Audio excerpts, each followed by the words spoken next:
She walked out of her parents' house with more questions than belongings. They hadn't tried to stop her, just reminded her not to come back asking for help.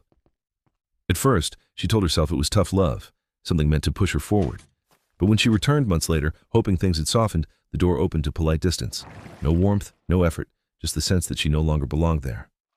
When the semester ended, she tried calling them again. The number didn't exist anymore. Panic crept in as she reached out to the only person left, her uncle. He sighed before telling her they had moved and didn't want to be found. He had a way to contact them, but it wasn't meant for her. Not yet. Then he ended the call, leaving her with silence and a reality she hadn't prepared for. With nowhere to go, she sold what she could just to get by. Days blurred into each other. Cheap meals, temporary shelters, constant uncertainty. But somewhere in that instability, she made a quiet decision. If no one was going to build a future for her, she would do it herself. She tracked every coin, saved aggressively, and pushed through years that felt longer than they were. Time passed. Slowly, her life took shape.